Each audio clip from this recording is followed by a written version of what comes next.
We've got some fresh new young talent doing some things that I know you haven't heard before. 1, 2, 3, listen. Welcome to Finances, your home for all things financial, investment, money and lifestyle. Hosted and curated by the very talented team of certified financial planners, Burke Britton Financial Partners. This is episode number 96 of the Finances podcast, and I've been looking forward to this one. I received the bio of our guest today about a month ago, I think it was, and I could relate to so many of the things that were spoken about, so many of the challenges that we're going to address today. So I wanted to welcome firstly Delta as my co-host today. Thanks for coming back on, Delta. And our guest today is Narelle Clark, practice owner and principal psychologist at Well Inspired Psychology. Narelle, thanks for joining us on our little podcast. Thank you so much for having me. Now, Delta, let's maybe just start with the origins of you meeting Narelle, because I think you did you go to a presentation where Narelle spoke? I was recently at a presentation where Narelle spoke, which I was very impressed by, but our history goes back a fair bit longer than that. Narelle is a friend of my sister, so I've probably known Narelle since she took me underage to nightclubs and things. Well, I'm pretty sure that Narelle said don't talk about nightclubs and my... That's right, what happened in the nightclub stays in the nightclub. That's fair enough. Now, Narelle, obviously there's a lot to talk about in the sort of mental health space, the psychology space. I've got lots and lots of questions, but I want to do less talking today. I want to listen to a little bit about your background and where it's led you today in your business. But let's start with your personal background. So where were you born? Where did you grow up? Where did you go to school? Because I think your schooling's a fairly extended one. Oh yeah, well I was born in Melbourne, Ferntree Gully Hospital. I spent the first 10 years of my life in Melbourne, and we moved to Geelong following the breakup of my parents' marriage, and my mother remarried and she married a guy that was building a house down here, so we ended up in Geelong. And I went to a local state primary school here, and then we went to high school, which was a state high school, state educated.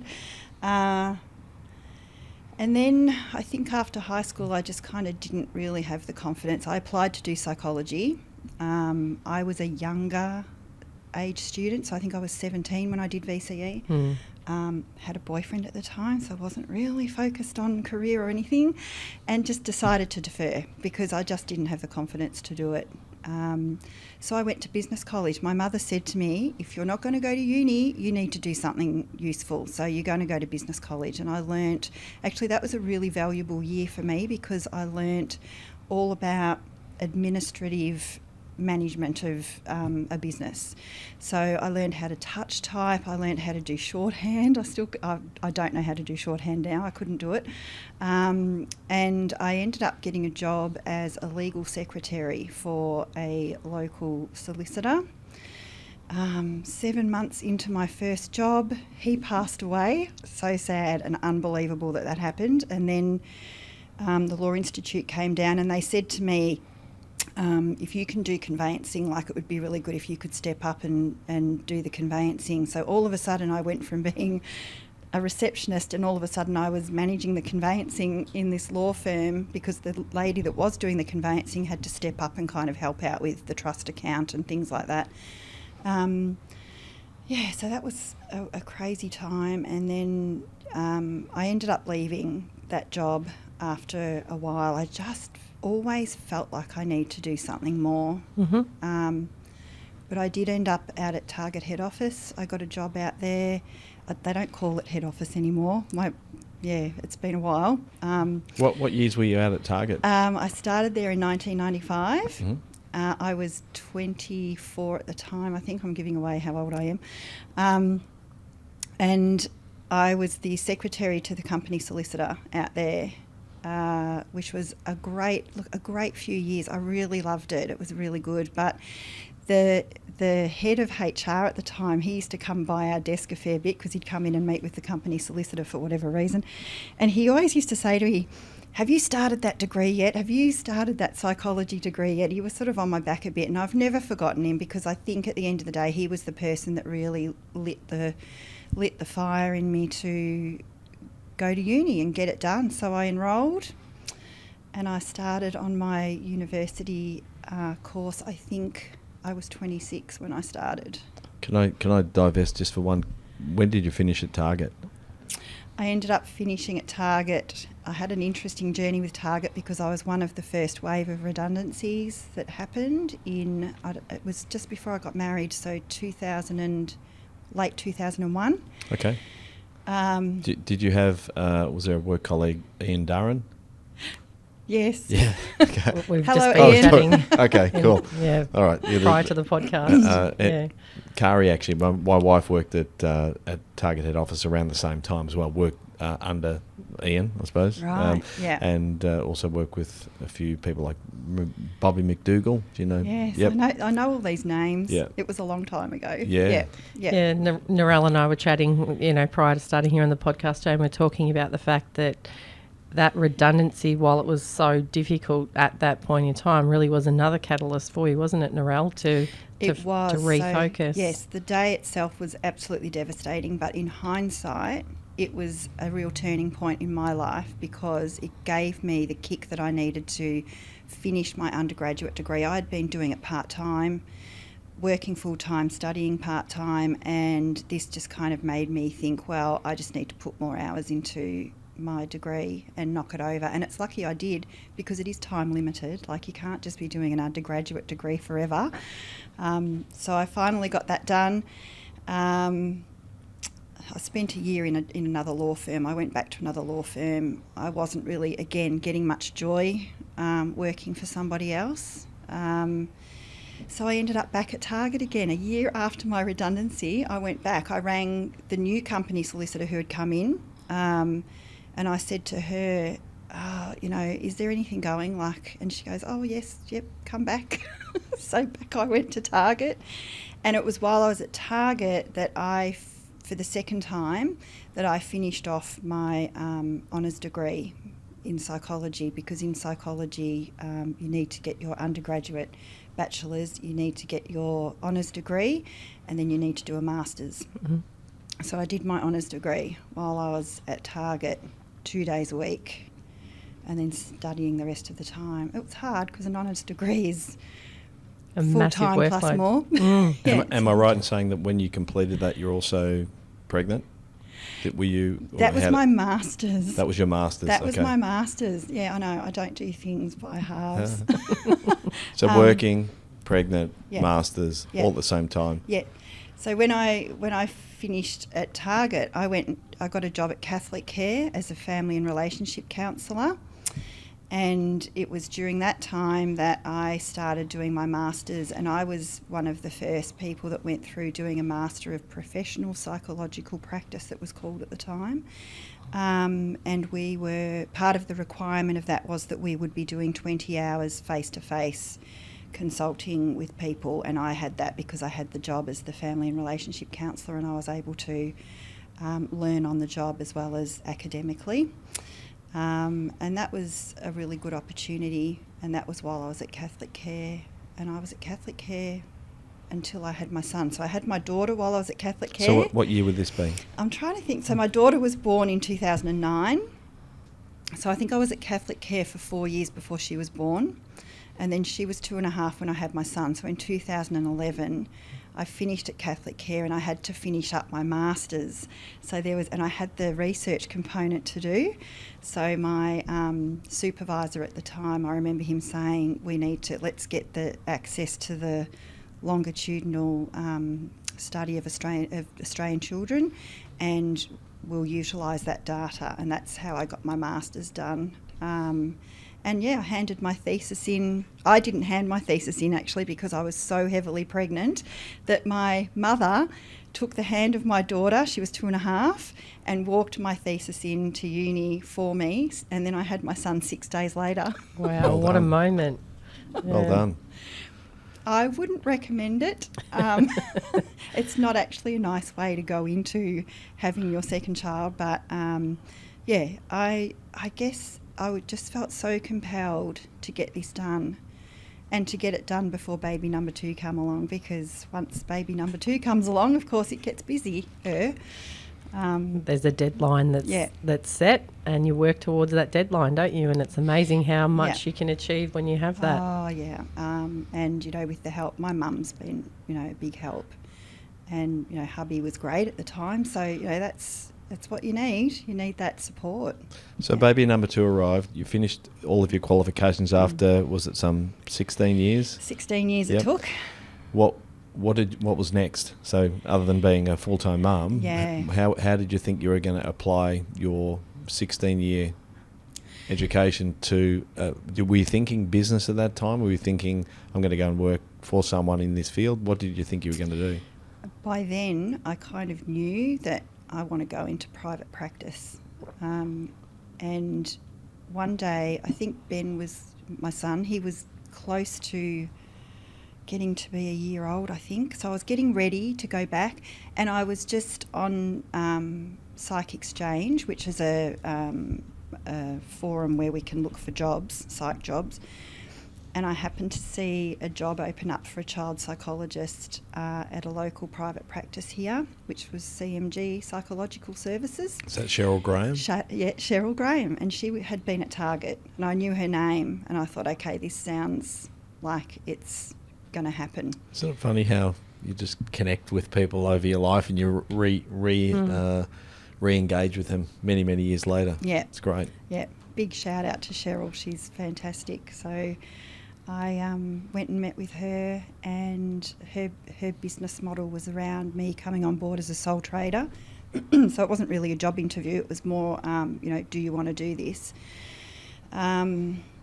And that was a big leap for me, because I'd never been in my own little business before. But I really liked her business model because it felt like I was still being looked after in a way. It was sort of risk-free for me because she had the reputation. She had a really solid reputation in Geelong. And it just sort of felt like I could come in under her and she could mentor me a little bit as I grew my child psychology wings. And so that's what I did. 2012, I started at CMG as a child psychologist. Imagine how much, you got from that relationship with Cheryl from a mentee point of view, but imagine how much she also felt fulfilled in having someone to mentor. So, yeah, and it was never a formal arrangement. It was just because we were there, and that was a good few years with her. Like, that was really fantastic, and she steered a really good ship. Cheryl probably also did a very intelligent thing in setting up a succession plan so that when she decided that it was time to move on, I think in 2018, is that right? Mm-hmm. You had the opportunity to perhaps buy her business. Yes. Is that the way it worked? Yeah, she came to me and said, just on the quiet, she said, I'm thinking of winding down in a few years. It's time for me to back out, and I'm wondering if you're interested. And I don't know whether this is a good part of my personality or not, but I don't knock things back. If an opportunity presents itself, I did have a business mentor once say to me, you have bright, shiny object syndrome. And I kind of do. I don't know what that is. Has it failed you to date, that shiny object? No. Bright, shiny object syndrome. No, it hasn't failed me. No. It's created stress. It's created a lot, of overwhelm at times. But no, it's never failed me. I imagine you're fairly well placed to deal with the overwhelm that you might experience. I think so. Well, I don't know. I try. Like everybody, I can apply some, psychological strategies, I suppose, mindfulness and things like that. Yeah. Is psychology, and again, I think we'll talk about psychology and the business in a second, but is psychology a little bit like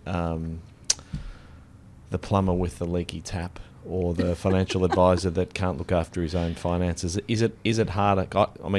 I find it's much easier to give other people advice than it is to actually take my own advice, and it takes a very conscious and aware effort to actually detach and think about how you're acting in certain circumstances. Do you find that, like in those instances, do you find that it's much easier to provide advice rather than take your own advice? Well, first of all, I would say that when you come to a psychologist, we don't really advise people, which is interesting because I think there is a big perception out there that you go to a psychologist and you do get advice. But it's really important for a client to be empowered and to feel the power in their own situation. And sometimes that's what a psychologist is doing, actually helping the client to see where they have their own power in a situation. So in terms of taking our own advice, I kind of would say that's difficult because we would sort of more need to reflect for ourselves. Is there this might be a really silly question, but Yeah. The distinction between psychologist and psychiatrist, Mm-hmm. is that the delineation of advice? Or A psychiatrist has a medical degree. We don't have a medical degree, and a psychiatrist can prescribe medication, which we can't. I think that's another common misconception too, is that we will prescribe medication.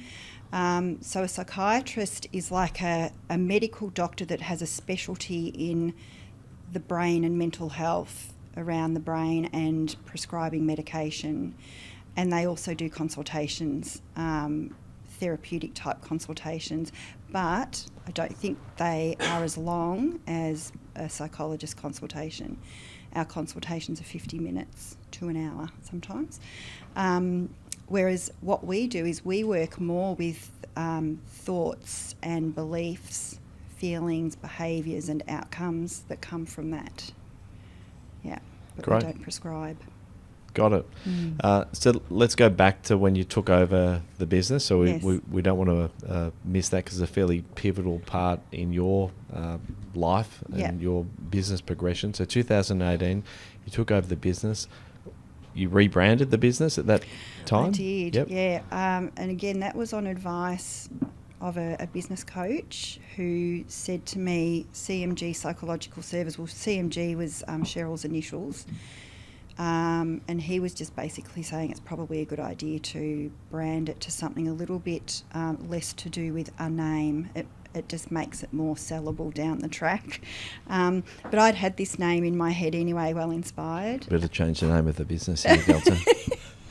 We've had that conversation. Oh, have you? Yeah. Okay. Yeah, just thinking about succession all the time as we have to. Yeah, as Yep, we do. the exit Yep. plan. Yeah, yeah. So, Well Inspired it became. And that was all done in 2018 or maybe even early 2019 that we rolled it out. And then, of course, I had big plans and then COVID hit. So, and everything kind of got put on hold.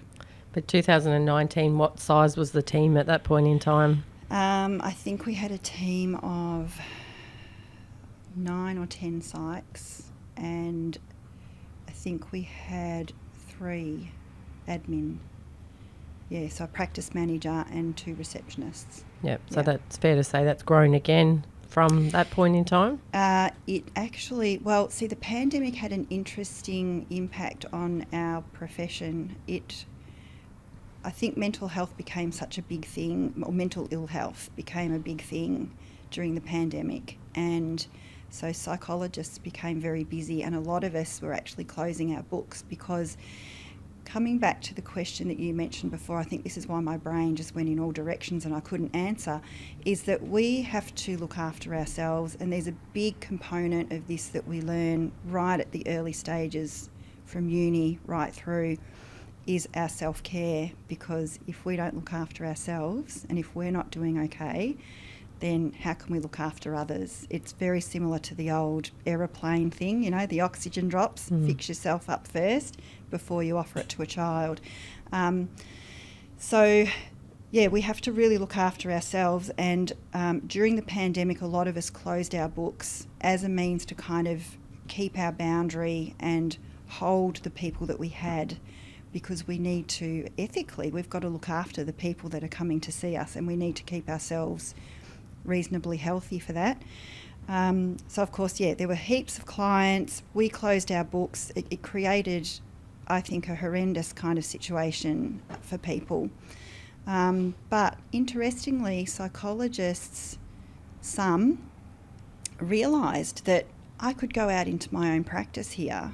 I don't have to work hard for clients. I mean, why wouldn't you? It's a time of abundance, so why wouldn't you go out and start something of your own? And my practice unfortunately fell victim to that. I did lose a few along the way, so we did reduce in size, and I went into survival mode. Like, it was all of a sudden I wasn't marketing to clients anymore. It was about marketing to the workforce and trying to build it all up again. And so that's what I've been busy doing over the last couple of years, building it up again. And now I've got fantastic new practitioners who are really eager, ambitious, and, you know, they're really ready to build themselves up and establish themselves. So, what is it about well-inspired psychology that would attract someone to come and work with you? well, I was thinking about this. We are a really eclectic mix of psychs. So we're not all paediatric psychs. We're not all trauma psychologists. And there are practices around, rightly so, who specialise, I shouldn't say specialise, who go into those areas and who really focus on those areas, and that's great. But we are quite eclectic. So we do have some paediatric psychs on board, and we do have a couple of trauma psychs. We have people that work in the perinatal space. We have sex therapists. We have a woman who does now, she works with families. She doesn't do family therapy, but she does family consulting. She does couples therapy. So we can offer a lot of knowledge. Like, we are a real brains trust, and I think that's been very attractive, particularly for our early career psychs who are coming in. And we also have an intern who's gleaning a lot of knowledge from all these different sources. Yeah, and he wants to really grow himself in the area of trauma and men's mental health. So that's, to me, that's just so important. Yeah. But I was listening to, maybe it was at the Michael Carr-Gregg, did we say that on air or off air? So Delta and I went to see Michael Carr-Gregg at a presentation run by Read the Play. Michelle Gertz's run not-for-profit organisation, giving youth mental health awareness and methods to, I suppose, identify in their peers if something is not quite right and Thanks, what Delta. to do. Thanks for filling my gap there. Yeah. I suppose the question I have, being a father of 5 kids and Delta a mother of 3 children, we talked about the fact that never before has there been so much focus on mental health and mental health support. Yeah. Yet it seems that the mental health, particularly paediatric and young people's mental health, has never been worse. What? Again, it's a very broad question. I know you probably don't have the answer, but you've got a view on it. What's going on that is leading those two things, the amount of treatment and support that children and people are provided, to be going up exponentially, whilst the quality of people's mental health appears to be going in the opposite direction? Yes, that's a huge question. So one thing that I do know is that when people feel disconnected, it's not a good thing. And I feel like, just anecdotally, so this isn't based on any research that I've looked at or know, and I can only go by what I see in the rooms. And I'm one practitioner in one town in Australia. But what I see is disconnection in a lot of people. They feel disconnected, even though they might be in a crowd, but they feel lonely. So I guess what I'm contemplating as a practitioner is, what is that? What is going on that people feel so disconnected from one another? And I have been reflecting lately on, oddly enough, just the loss of, I guess, maybe manners. Manners are a social skill, and manners are really important because they show the people around us that we respect them and that we care. And there just seems to be this general loss of maybe manners, I think is the word, just general consideration for the person that's sitting in the room with you. And I've witnessed it myself, where people will be engaged in conversation in a group and there's one person sitting there quiet and not even being addressed, and they don't know what the other people are talking about, and people don't draw them in. And look, teenagers can be really guilty of this. They don't know that they're doing it, but they probably maybe haven't really been taught or had it modelled for them. So I think that's potentially one aspect, but there's also possibly things like, you know, we all know, and there's a big conversation in the media at the moment about mobile phones and the impact that social media is having on people as well. You know, maybe that all bleeds into this sense of disconnection and the comparisons that we're all making, or that young people in particular are making about themselves and about others and how they're going, and they're not sort of coming up so well in that comparison. I think that contributes to it too. We also have, so trauma is pretty big in our society, and when I reflect on it, I think, again, this is not founded in research, I'm just talking anecdotally here, but I do feel like we have multi-layers of generational trauma, particularly in this country, but probably worldwide now. We've had the First World War, then they came home and parented a generation, and we had a Second World War, they came home and parented a generation.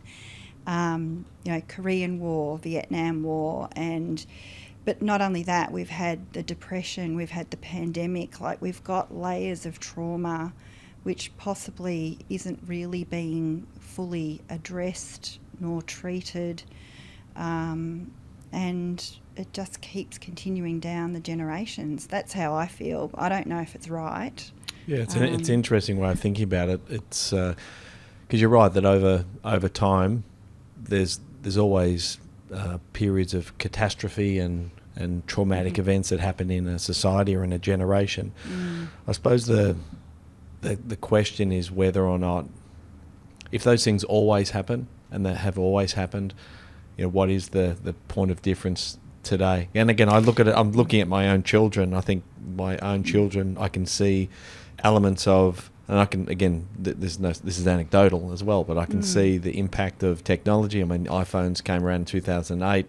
I think the like button on Instagram and social media came in about 2011, and all of those things tend to correlate pretty close with what I've seen from my generation when we all grew up. The things that we didn't have, we weren't comparing. Well, we were comparing, but we weren't comparing. We were at home in our bed looking at what Delta was doing. I didn't know what Delta was doing. Yeah. There was no method of actually being able to compare.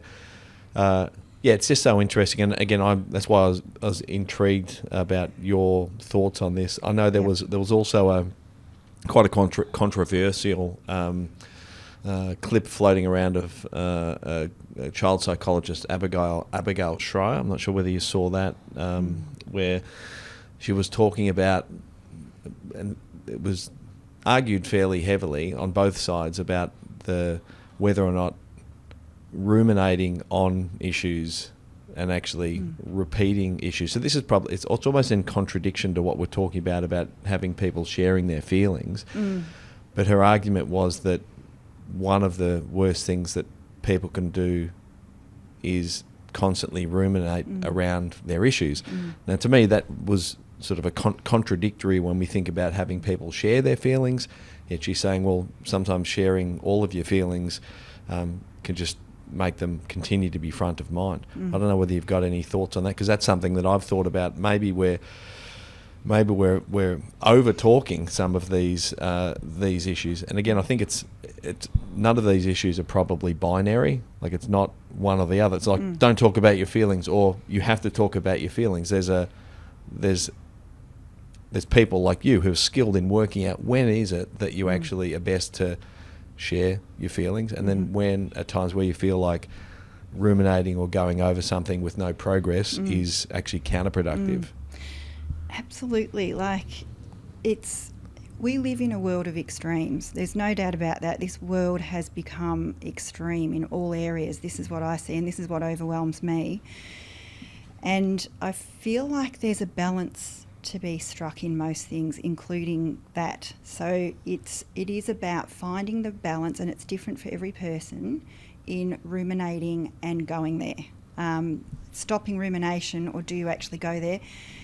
Ruminating is when you go deep into your head and you're really thinking deeply about something that might have happened in the past or something that you're anticipating in the future. And the whole thing is that thoughts aren't real time. Hang on, what am I trying to say here? Thoughts aren't kind of reality, I guess is what I'm saying. Yeah. So they're stories that we tell ourselves. So when we're ruminating on something that happened in the past, that's actually not really in existence anymore. What exists is right here, right now. So teaching clients how to pull themselves out of rumination can be like a brain break, the brain break that we need. And coming back to the whole thing with mobile phones and phones in bedrooms and phones in our hip pocket, and we don't give ourselves a brain break from any of this stuff. Like, it's just with us all the time. And so again, coming back to finding balance in all things, it's about, that's just my opinion, is about finding balance with stopping rumination. But then you do need to acknowledge our feelings, go and speak to someone who knows how to actually respond to you. If you're having difficult feelings or difficult thoughts or whatever. Yeah. Is it fair to say then, Narelle, that you empower your clients to consider what's happened in the past, but have them forward focusing on their own mindset around the events that have occurred, and I suppose building that resilience to bridge that gap so that they can take control of their own thoughts and then subsequent actions? Yep, it is about helping clients to understand things that might have happened in the past, how they are actually framing that in their mind. What meaning have you gleaned from that? What does it mean about you? What does it mean about the world? What does it mean about a situation?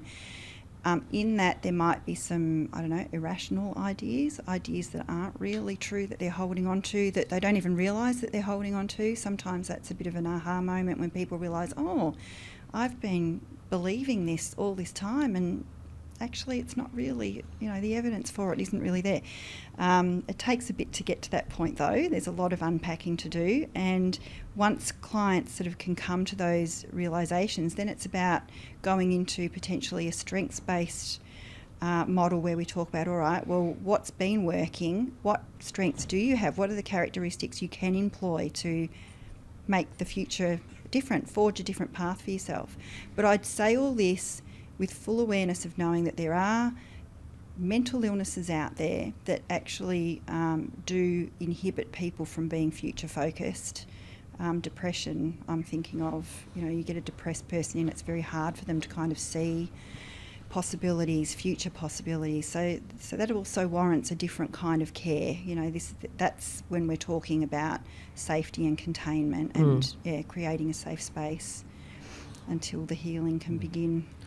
Makes me think about how, I can't remember where I heard the quote, but that we are meaning-making machines. That's what we do. And I think it's probably it's a evolutionary imperative that you make meaning, because that's how we communicate and that's how we pass on stories. But at some level, it becomes like rumination about the past. I've always thought is depression. Like, or if you're feeling depressed, you're generally worrying about things that have happened in the past that maybe you wish you hadn't have done, and then that anxiety, or the future focused is anxiety, which we all have, but it's the degree to which you ruminate on them and can't get past that, and you can't separate your story from reality, from objective truth. Yep, exactly. Yep. And so sometimes it is about getting a bit strict with yourself and catching yourself ruminating and stop.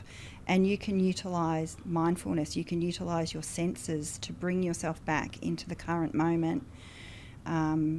people have favourite places to ruminate too. Some people do it in the car, some people do it in the shower.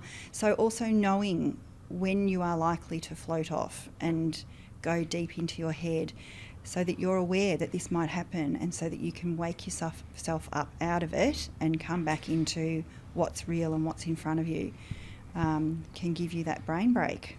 Yeah, that detachment. But it's a habit almost that needs breaking, isn't it? Like someone that might have been a smoker, and if they have a drink in one hand, the habit is that the other hand has a cigarette in it, for example. Like, as you said, maybe being in the car is the place that you ruminate. So detaching from your thoughts and focusing on the here and now, and being able to remove that barrier. Well, it is a skill, and it's a skill that you need support with. As you were saying that, I was thinking about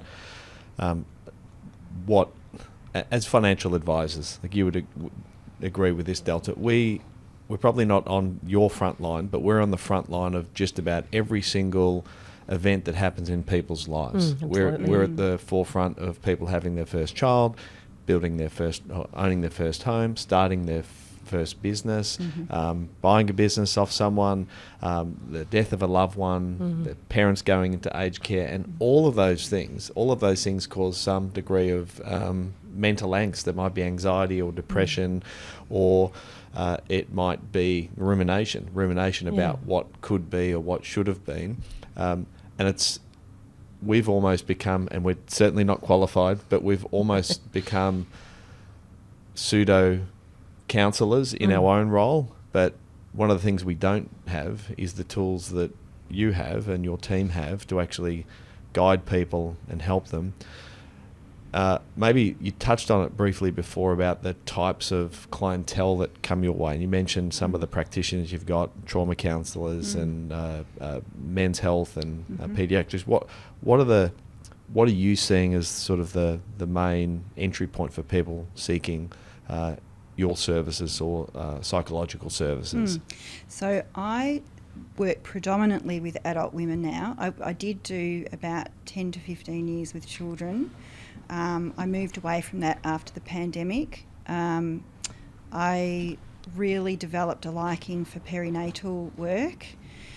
But I'm also doing now, I'm noticing through an employee assistance program that we are linked in with, I am starting to see some leaders, organisational leaders, CEOs, business owners, and I also love that work too, I think because I relate to it. And it is so important as a leader to feel connected. Again, it comes back to that disconnection. It can be so isolating when you are leading a team and when you are having to hold the candle of hope.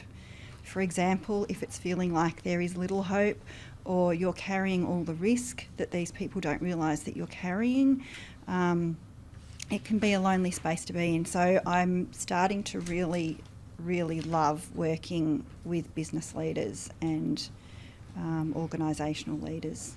It's so interesting you say that. As a business owner myself, and thinking about some of the stresses, I'm very fortunate that we have an amazing leadership team here with Delta and Ben and Amy and Peter and Brooklyn and a bunch of others that can help share some of that load. But Delta and I have both sat in front of small business owners who just are at their wits' end and don't know who to turn to, who to talk to about their issues, and also talking to people that actually have real life experience, that have actually experienced some of the same challenges. Now, this might be a reasonable segue into some of the things that you've got planned at the moment. We wanted to talk about something called the Pit. Oh, yes. Maybe you want to tell us what the Pit is and how it relates to what you're delivering in terms of services. Sure. So because I'm noticing burnout is a really big thing at the moment for many professionals, I would say, people in leadership roles, people that are owning businesses. It's been a tough, 4 or 5 years, really tough. And I'm noticing that there is like a fair bit of burnout. And part of burnout is this thing called imposter syndrome. Imposter syndrome is that feeling or that sense like, I don't belong. I don't really know what I'm doing. People are going to find out. I'm a phony. It's that sense that I don't really know what I'm doing here. What on earth am I doing? And I think it's really common in people who it's part of their job to not know the full story. I think part of a profession is that you go to school or to uni and you learn all the theory, and then you have to go out in the real world and actually apply that theory to unusual situations that come across you. And I liken it to, like, I think about the doctors in the emergency room at any hospital. They know all of the medical theory, they know all of the procedures that they have to do, but then all of a sudden an ambulance pulls up with a patient who has a really unusual, let's just say there's, touch wood that this doesn't happen, but let's say there's been a car accident and someone's, I don't know, got a bone protruding through somewhere, and they haven't actually worked with that before. They have to apply everything they know, they have to lean on their colleagues, and they have to do what it is that they can do to sort that situation out. And I feel like it certainly happens in psychology too. I've been talking about this with my intern recently.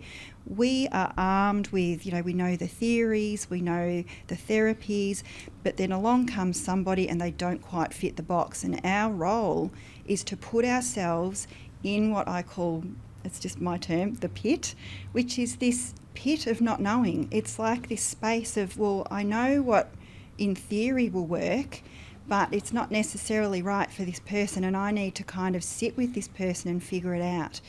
You probably get it in financial planning as well. Yep. I know teachers experience it, and yeah, so I think what I would like to do and what I have got in the wings, but of course I'm building content, is I would like to do my own podcast at some time and talk about all this stuff, talk about how it is for professionals, business leaders, but also creatives, people who are creative.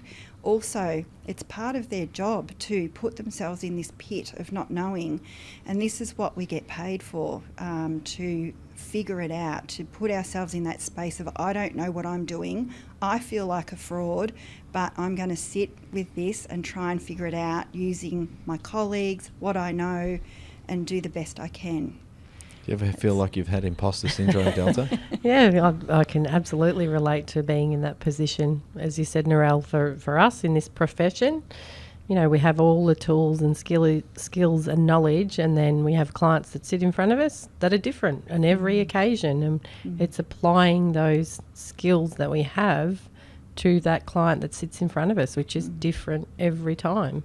But I really relate to the pit because it also reminds me of, a quote that's been delivered lots of different ways, but effectively it's somewhere around, if you're not in some form of discomfort, you're not growing.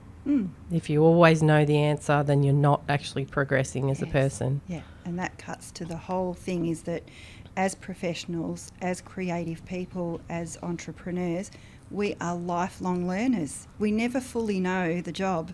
We're always learning. There's stuff that, I have colleagues who have been in the industry far longer than I have, and they're still learning. And sometimes they learn something off me, and I think, oh, really? Did I just teach you that? So, and sometimes I learn stuff off my intern, and I think, oh my gosh, that's great. So, we're lifelong learners. Makes me think of another quote. I can't remember the attribution, but the person who knows everything has got a lot to learn. Yes. Like when you realise, it's actually refreshing. It's actually refreshing when you realise that there's so much that you don't know, and that it's actually okay.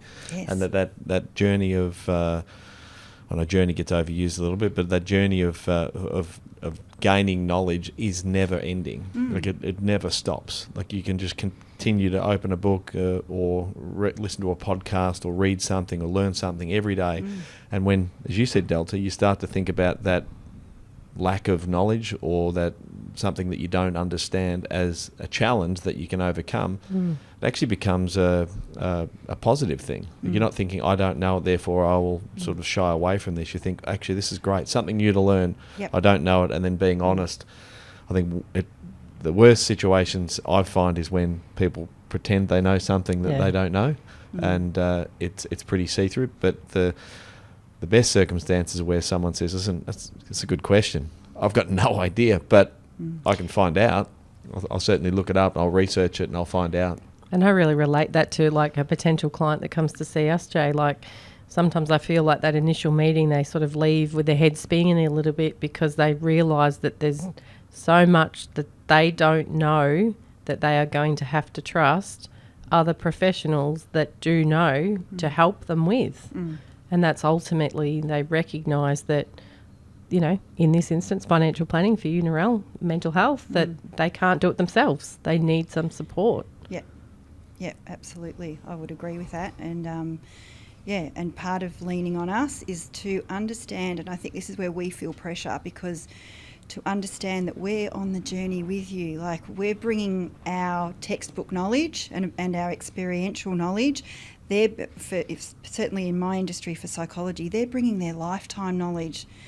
And that is so rich and so informative. Like, I would never sit in front of a client and perceive myself as being the expert in their situation. I'm just not. I've got some textbook knowledge. They've got some really rich and important life knowledge.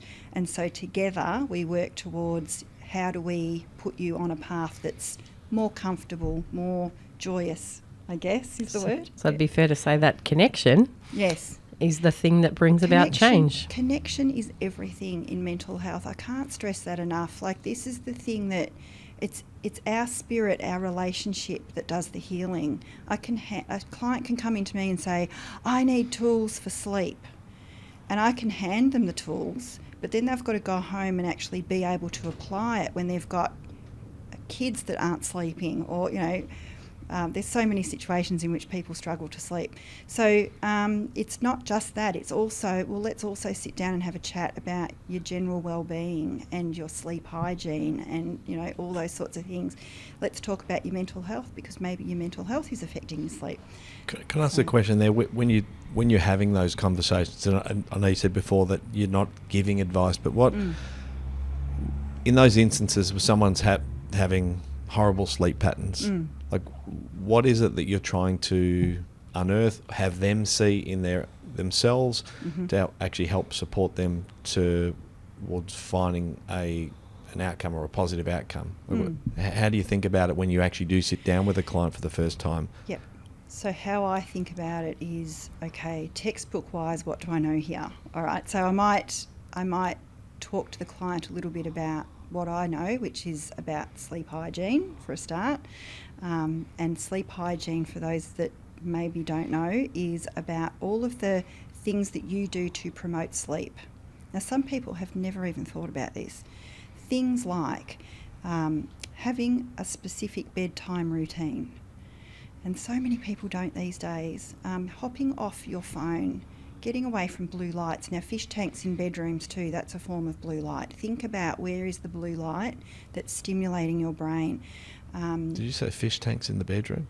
Yeah. Have you got a fish tank in your bedroom, Delta? I was thinking waterbed or something.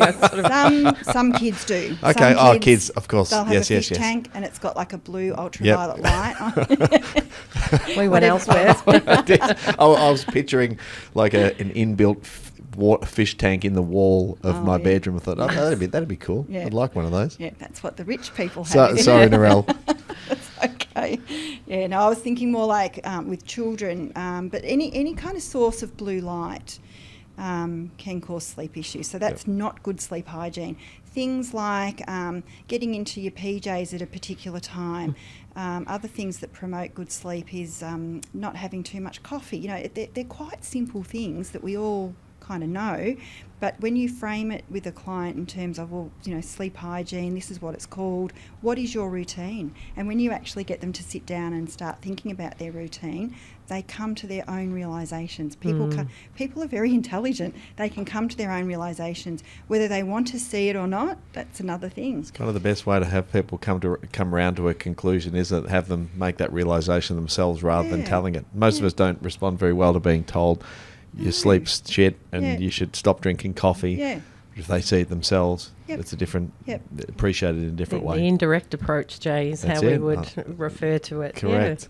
Yeah. So that's on sleep. What are some of the other sort of hygiene measures sort of personal well-being, that maybe some listeners, I know we're not providing advice, but what are some of the other hygiene measures people can think about in taking care of themselves that actually have a significant impact on mental health? Again, Delta and I'd say we're probably pretty well versed in this, but I'm sure there's a lot of people, I've spoken to a lot of people who the simple hygiene factors in their life just aren't that self-evident. So what sort of tips could you give people thinking about that? Oh, look, there is so much.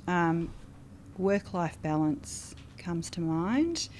Again, this is coming back to this life of extremes that we have, and I think there's a lot of people at the moment that are still really trying to forge that work-life balance coming off COVID and everything, and coming back into stabilising what's normal.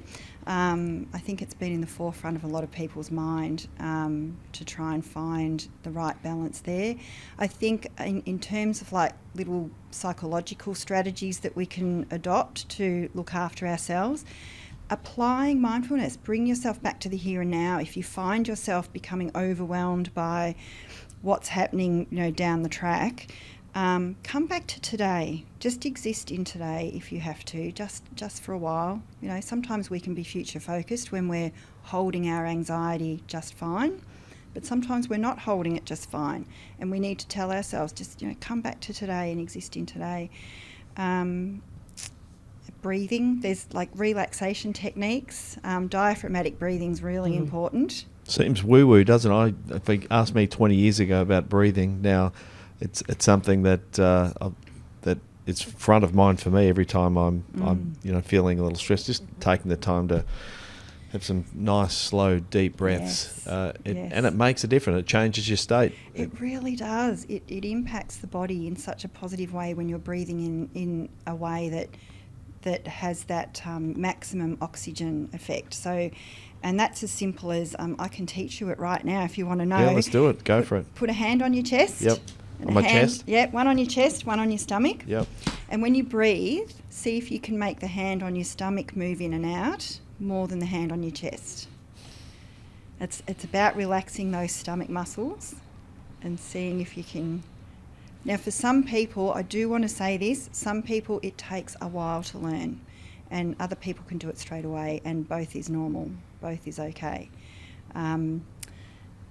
I would say to clients, and it's always just an invitation to consider, it's never me telling them what to do, but I would invite clients to consider doing that every time they're at a red traffic light. Practice it. Practice your diaphragmatic breathing. You can get into that habit. You're not doing anything else at a red traffic light. Just practice your diet. Check in. What's my breathing doing?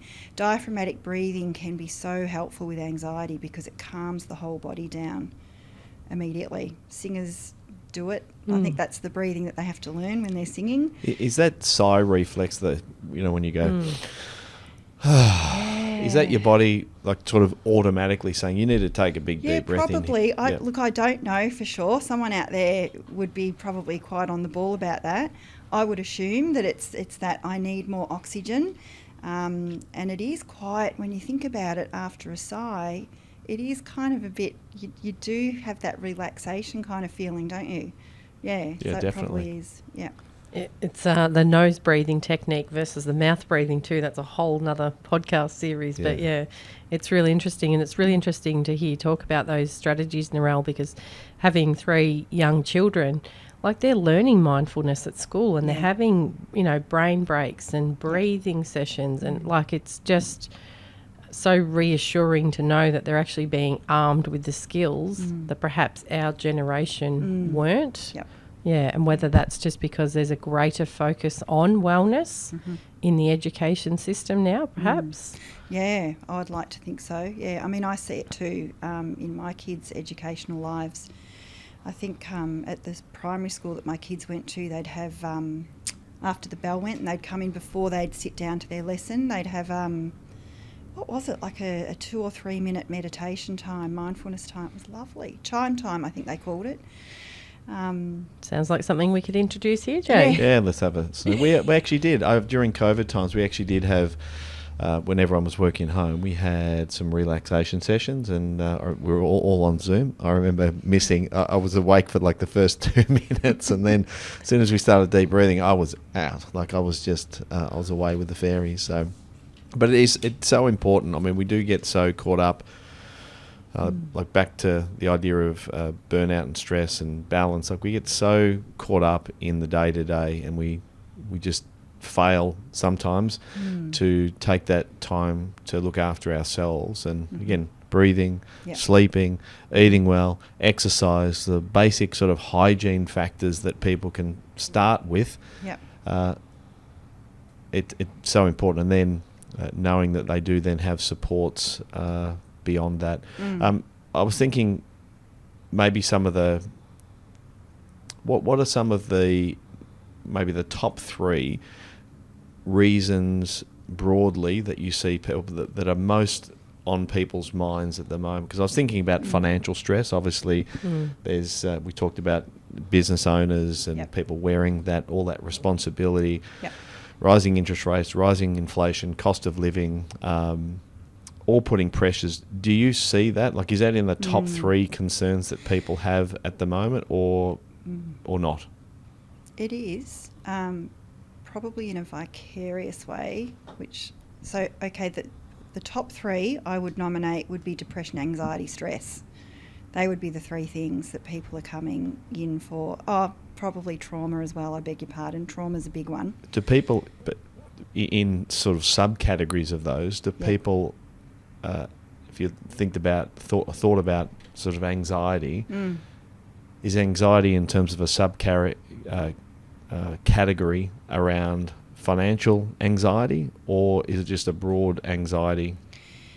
Financial anxiety is, from what I see, very much a part of it. I think it's really, really prevalent right now. It's a big thing for people.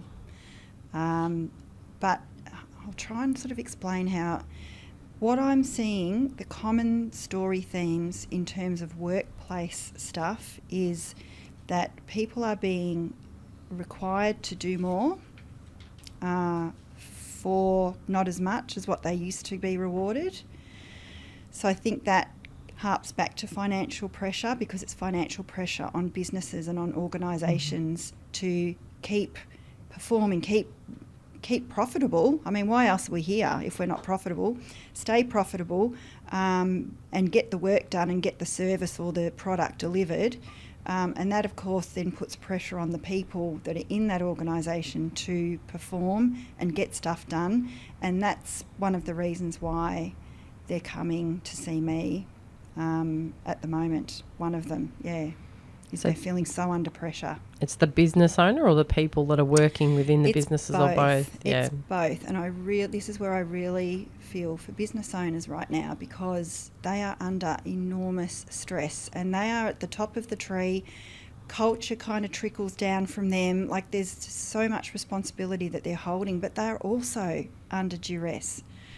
You know, it's not like as if they're tiptoeing through the tulips. There's probably some large, massive organisations out there where it's a bit of a different story, but I'm talking about, mother and father business owners that I would sort of see in my practice. That's what I'm noticing. Do you think that can be improved via connection, as in building the relationship amongst that small business, and perhaps each of those 2 different parties having a greater understanding of their current experience of either the small business owner and the challenges that they face, and the employee and the challenges that they face? Yeah, I think so. I think, how nice it would be if we could all just understand each other a bit better. I'd probably be out of a job. Well, sounds like better communication, doesn't it, Dalton? Thinking about it as a small business owner, one of the things that Peter in our business did very well early on was avoid having the business solely reliant and dependent upon him. He built essentially a business that was fairly decentralised, that areas of responsibility and leadership were, he didn't hang on to those. He actually sort of gave them up in favour of actually sharing load and responsibility, but also understanding it allowed everyone in the business to understand where we were headed, and it wasn't just captured in one person's mind. Because I think that sounds great when you start a business. You go, yep, I want to be in charge, I want to be in control, I want to call the shots. It's going to be my business, and it's going to be my culture. And as soon as you start to have a bit of tenure in business, you realise that's actually a horrible idea. Like, it's actually a much better idea to actually build a group of people around you that share in a common vision, and share the load and responsibility. And that's one of the things that we have never got perfect in business, but we strive for every day, is to make sure that we explain to our team why we're here and how they impact the greater goal, and how they can contribute. Because that, back to making meaning, or us being meaning-making machines, is that we all come to work, and we have, for whatever reason, have spent a lot of our working lives in businesses.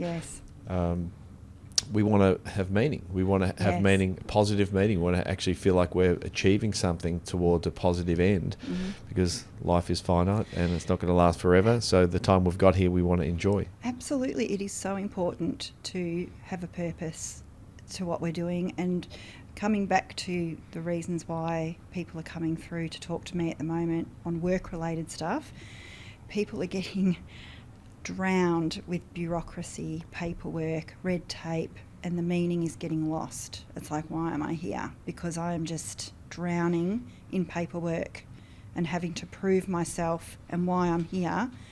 And I really think that's impacting people. But I don't know, it all feels very helpless at the moment. I'm feeling the helplessness.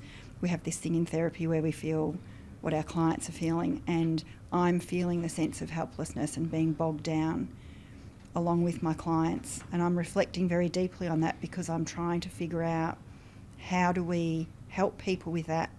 Because it's big and heavy, and it is taking away that sense of purpose. Yeah. So again, that ability to detach and look more objectively perhaps at the situation and the things that we can control. Yeah. Yes, we do that quite a bit in my room. We are always looking at, what are the things that you can control here, what are the bits that you can't control, and how do you release those? How do you just give it up to the universe and focus on the things that are in your control? And honestly, some people don't have a lot that's in their control. It's alarming. Some of them really can't see that there's much in their control. Do you mean they can't see it, or they genuinely don't have it? Some people genuinely don't have a lot, and some people can't see that they have a lot. Okay, that's interesting, because it's interesting, because I've always sort of felt, and even the conversations with my kids, is that I try and reinforce the fact that there's a lot more in their control than they actually can see. And sometimes it feels like there's things that are significantly out of your control. And even, when my kids use terms like it's big, or it's heavy, or it's overwhelmed, trying to actually understand, like, objectively, what's actually happened. And again, I'm probably on the side, I'm more on the objective side. I'm more on the less on the feeling side, Jay. Is maybe, that a fair and way my to say personality it? profile would probably say that. Although, I am empathetic, but I'm also quite objective. My wife would say that I'm probably more objective and maybe stoic in the way I think about things. But at the same time, like, people's reality is their reality. And so if someone feels like everything is out of their control, telling them, it's up to you, there's not going to help. That's where the fine line of actually trying to encourage people to understand what actually is in their control. And as people build that muscle of saying, actually, there's a bunch of stuff that actually is in my control. I can influence the people around me. I can change my state. When people realise they can actually change their way of being in how they feel, it's a game changer. And that's why your services are so valuable for the people that actually need it. So this might be a nice way to close out and talk about how people, maybe small business owners or people feeling like they need to be in the pit, how can they reach out? How can they find you? You can find me at wellinspired.com.au. You can email us, admin@wellinspired.com.au, or you can phone us 03 5229 9055, and that's how people can reach out and find us. Are you on all other social media, LinkedIn, Do you know what? Instagram? We're just starting an Instagram page. I've just got it up last night, Okay. believe it or not. Cool. Yep. So Well done. Do you know what the handle is? yes, it's at well-inspired-psychology or underscore. Underscore. Yeah. Yep. Thank you. Okay, no worries. And very soon there'll be a podcast up and running. I was just about to say that. Oh, yeah. We don't want to put any stress on you, Yeah. but when should we expect this podcast? And when can Delta and I come on as guests? Oh, I'd love that. Look, I would like to have this up and running like within the next 6 months for sure. I'm really thinking deeply about my content and I want to get it right. You know, I don't want to just do this half measures. All right, can I make a suggestion? Yeah. As someone who's done a podcast before and Yes. someone who thought about I'm doing learning, a podcast yes. for 5 or 6 years before I actually did it, Yeah. I would say start it. So you can record things and not put them to air. You can Yeah. actually try stuff, and if it's no good, I've got about 5 early podcasts that we did that will never see the light of day because they are absolutely god awful. But I would suggest that you start. So Yeah. in terms of setup, well, you're looking around at this setup here. There's a few phones. There's some $5 Kmart tripods. The most expensive thing is probably the recorder, but you can do it on your phone. You can do it, on your computer. I would say start. Don't wait. Start. Get a guest, some interesting people that you want to speak to, and just hit record, talk, and you'll find your way through it. Yeah. Now, we can't let Narelle go without touching on her other passion. This is her penmanship. Is that what we'd say? That's exactly right. Yep. So you're an author as well. I'm Narelle? not published. I write. Yeah. I'm trying to get published. Seems like Yeah. my kind of book too.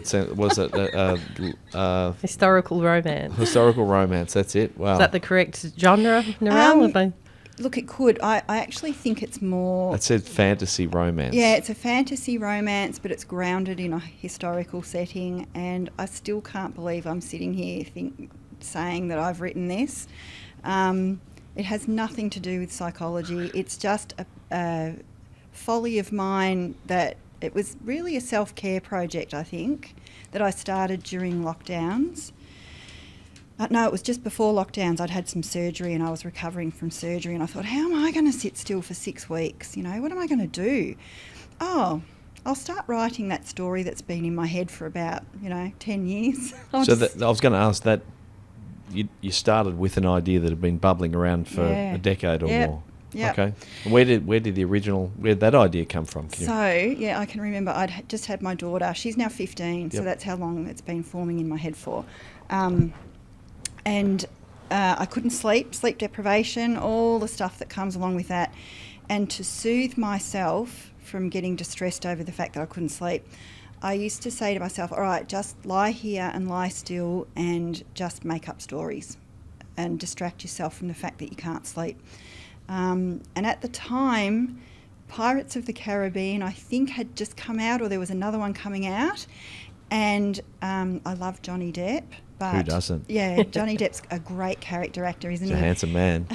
Oh, always. But his portrayal of Jack Sparrow was absolutely fantastic. And at the same time, I thought to myself, the world needs a far more brutish pirate than that.